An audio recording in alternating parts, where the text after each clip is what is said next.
Hey there, fellow travelers. Mark here with Wolters World, and today we're outside of Yellowstone National Park. We've actually been here for about a week now and really enjoyed the park and a lot of the stuff you can do around Yellowstone. And today what we have for you are the don'ts of visiting Yellowstone so you can have a better time when you do come here, because it is gorgeous. The oldest national park in the U.S. is really amazing, okay? And before we get started on anything, I think we need to start with the safety thing. And that is, don't use the animals as your selfie props. Look, these are not domesticated animals here. Those bears are wild bears. Those elk are wild elk. Those bison you think are so cute? Go search on YouTube for bison plus tourist equals ouch. And you will see there is very much a dangerous thing. So make sure you're keeping your distance. Remember, 100 yards for a bear, pretty much 25 yards for anything else. For my international, 100 meters for bears, 25 meters for other animals. You want to be careful because as cute and cuddly as they may look, they're wild animals, okay? So you gotta be careful when you are here. So don't try to sneak up close and get them. That's why you get that telephoto lens, and take your pictures that way. But that's the probably biggest safety thing you're really gonna need to worry about when you do come here. Now my second don't for you is don't think you can just roll up and get a camping spot or roll up and get a cabin or just roll up and get a hotel. Yellowstone is one of the most popular places to visit in the United States. And you will see that when you're in the park, when you see all the cars and all the people and all the stuff. There's a lot, but that also means since there's a lot of people coming here, the accommodation books up. The guides book up. You want to go fly fishing? Make sure you're booking quite a bit in advance to make sure you get to go fish where you want to fish, or you get a guide that you want to get, okay? So it's really important you do that. And also restaurants. You may think, oh, we'll just stroll in for dinner tonight. Oh, it's full. Oh, that one's full too. Oh, that's full too. You need to make sure you're making reservations. Now, in the park, there's lodging in the park where you can stay. That books up, you need to be booking that 6 months or longer in advance to make sure you can get some of those spots if they're available. I know for us, we actually have a cabin in Idaho, which was a lot cheaper to get a cabin out here, a lot more space, a lot more stuff to do, and then we could enjoy some other things around the area. Like we went to the upper and lower Mesa Falls, we went and explored a little bit here in Idaho and things. And so you want to think about that when you're looking at your accommodation, because it's not just Yellowstone. There's a lot of stuff around it as well that you can do. Now my next don't for you is another kind of safety thing, and that is don't go off the boardwalk. They have all these raised boardwalks where you can walk around and see the hot springs and see the geysers and stuff like that. Going to see the Grand Prismatic is so cool. You're like, oh my, it's the thing from the pictures. This is so cool. You get really, really excited, and maybe you want to get up closer. They have the boardwalk there for a reason. Don't go off the boardwalk. It's for your safety. Yes, it also helps protect the natural environment, but for you, it can be very dangerous. Those hot springs are not just hot, they will boil you alive, okay? So do be careful and don't go off the path, okay? No matter how cool that selfie might be, it's not worth it. And that's why it's extra important when you come in with your kids, maybe you're gonna come with your dog or your pets or whatever, make sure you're paying extra special care when you are visiting the hot springs or the geysers, because there is that boardwalk and you want to keep them on there. Now, my next thing for you is don't think you're too cool to visit the Visitor Center. Look, there's 5 different entrances to Yellowstone, and there's a number of visitor centers you can visit while you're visiting the park, and they really do have a ton of information to help you out. And the rangers, dude, the rangers are top notch here. They will help you out. You're like, why is that closed? When is that open? They're like, oh, here's the thing, here's the time, here's the number. They're awesome, okay? But don't be too cool to not go in. So when you go in, when you get your ticket to enter, or if you have the season pass to get in, you go in, they're like, oh, do you need a map? Take the map so you have that, but also visit the visitor center because there's so much information available, whether it is when our events, maybe you want to know when the next time Old Faithful is going to go, so you have an idea when you should show up there. These things can be really helpful, and the rangers and the visitor center can really help you out. And the thing is the visitor centers help out, but there's also a lot of private guides. There's a lot of private, fishing expeditions and stuff you can actually hire when you're here. I know we have Big Sky Anglers. We did some fly fishing. Jocelyn and Caleb loved it. Definitely worth doing when you're there. But when you go, you can have these awesome locals that can help you out. If you don't want to just see the park, you can see so much more. And that's why it's important for my next don't is don't think Yellowstone is just going to see Old Faithful and then leaving. Yes, you have to go see Old Faithful. It's required, okay? It's it goes off every 90 minutes or so, and there's a phone number you can call when you drive into the park to let you know when the next one is, so you can kind of judge when you think it might happen. I'll get into the driving thing later to tell plan around that. But really, it's so much more. Yeah, the Grand Prismatic is gorgeous to see. The Grand Canyon of Yellowstone, you can go see that. There's all kinds of hikes. The nature you can see. I mean, if you go to the Hayden Valley or or the Lamar Valley, you can see all kinds of animals there. I mean, heck, when you drive around, there's so many pull-offs where you're just going to say, this is beautiful. I want to take a picture here. I want to do a video here. I want to enjoy this beautiful nature. And there's so many places you can do. There's so many things you can do in the park as well as outside the park. That's why the big Angler thing, that was what I was talking about. My buddy Joe actually started this, so I'm going to shout out to my buddy. We've been friends since grade school. His dad was my teacher. Like, we go way back. Good dude. But the thing is, you have all these guides here that can take you if you want to do other hikes, if you want to do fly fishing, if you want to go explore more. There's a ton of options that are here. So for people that are like, national parks, was there something else to do? Yes, there's a lot of other outdoor activities you can do here when you are going to visit Yellowstone, so do check out some of those options for you. Hire a guide to go out or just explore on your own. There's a lot of places that will sell you the side-by-sides or the gators or basically like a four-wheeler on steroids. They will sell you, or not sell, well, yeah, I'm sure they'll sell it to you, but they'll rent them out to you so you can go on all these trails, and they have all these trails you can do. It's a really cool thing, so don't think it's just a park when you're here. There's a lot more you can do in the area and around. I mean, heck, if you're staying by Cody, the Wild Bill Center there is so cool. I mean, there's a lot of things you can do when you're here. And that's why I think it's really important you realize that don't think that this is a small undertaking. Yellowstone is huge. Yes, the majority is in Wyoming. There's like 1% in Idaho and a few percent in Montana, but the most of it's in Wyoming. But it is huge. And getting around, it's not like you can do, we'll do a quick loop. No. There's no quick loop when it comes to Yellowstone, okay? You have to realize that, man, this is a big thing. So what you might want to look at is dividing it up. Maybe one day, you know what, we're going to do kind of like a south kind of thing, and we'll go down and see, the upper, middle, and lower, geyser basins. We'll see Old Faithful, we'll see Grand Prismatic. Maybe we'll go to the, see the lake down the bottom, and then we'll head back for the day. Or then the next day, we'll do the northern circle. We'll go see the Grand Canyon of Yellowstone, and then go up to see, Mammoth Hot Springs when we're there. I mean, there's a lot of stuff to really see and do, and just showing up and going in, you're going to give yourself a disservice. So do your research. What do we want to see? When do we want to go? Because that might also plan out like where you're going to go or how you're going to drive or where you're going to stay. Are you going to stay by West Yellowstone? Are you going to stay by Gardner up in Montana? Or are you going to stay in Cody and drive in? It really is. It is an adventure, and it is a huge park, and you need to plan accordingly. And that's why it's really important to don't forget to fill up before you go to the park, okay? Because it is a big park, and there's a few gas places you can go see, like by Yellowstone, but there's not a ton of gas stations around there, all right? So just have a heads up. Fill up before you go in. And when you're in there, my next don't for you is don't drive faster than 45 miles per hour.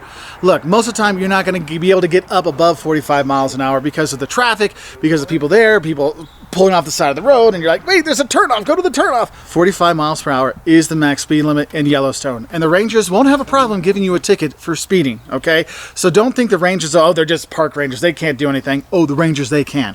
And so just remember, 45 miles per hour, that's your speed limit. And the thing is, when you're driving around, you never know if you turn a corner, there might be some bison there, or a moose, or a traffic jam because people are taking up pictures of bisons and moose.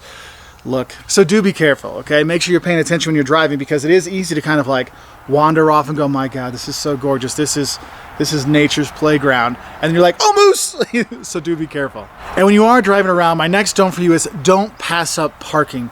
Look, Old Faithful, plenty of parking. You're not going to have a problem when you're there. But if you're going to go to the Grand Prismatic, there's like a tiny little parking lot that you'll drive in and wait, and like hopefully someone will leave while you're trying to drive around and get in there. What you'll see is in some of the main spots, they'll actually have parking like on the side of the road where it's not blocked off. Sometimes it's best, like Grand Prismatic, if you're doing the circle, I'm like, I wish I would have just pulled off and parked on the road and then walked in, because the parking lot was so small, it took forever to find a place. So like Jocelyn was halfway around Grand Prismatic when the boys and I finally got a parking spot, and then we had to like go and then caught up to her.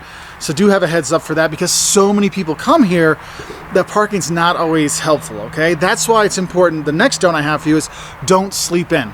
If you get in the park earlier, one, you can see a lot more animals because the animals are usually more active in the morning, but also you have less tourists that are there, okay? So you can hit some of these spots without the tourist rush, and you get parking at those spots as well. And for you picture takers, my next don't for you is don't stop in the middle of the road to take a picture.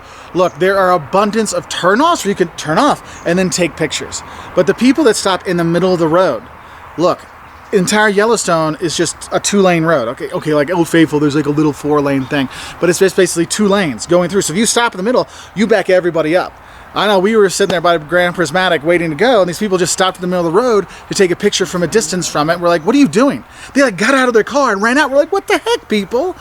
Don't do that, okay? There's plenty of spots to stop off, pull over, and then get your beautiful pictures, okay? So do be careful, because that's a dangerous thing. Now, my next tip for you actually has to deal back with the safety thing, and that is, don't just leave your food and garbage out, especially if you're gonna be camping.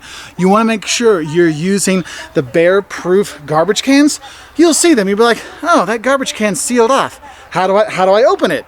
Yeah, that's the exact same thing the bears do. How do I open this? I don't know how to get it in, boo-boo. You're gonna reach in, there's a little like latch, and you kind of flip the latch and then you lift it up and throw your garbage in there. You want to, or if you have food, make sure you're keeping your food in bear-proof containers, because bears, they love food. They love, just like you and me. I get this way, I'd be understanding of the bears going, boo-boo, that's some pretty tasty food.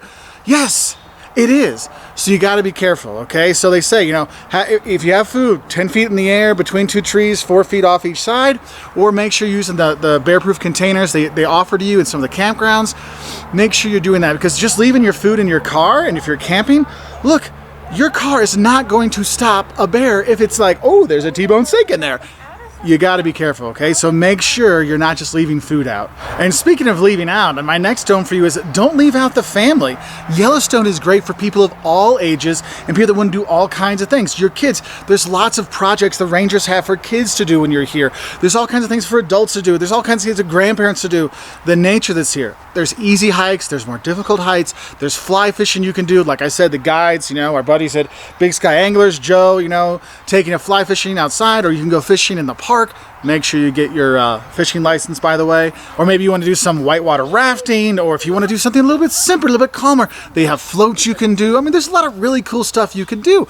And so what I would recommend is when you're looking at things to do, pick a spot, like maybe you want to do the floats. I've seen the floats seem to be more popular if you're up in Montana when you come in, or in Gardner, Montana. But if you want to do the fly fishing, well, here by West Yellowstone, there's a lot of great fly fishing spots.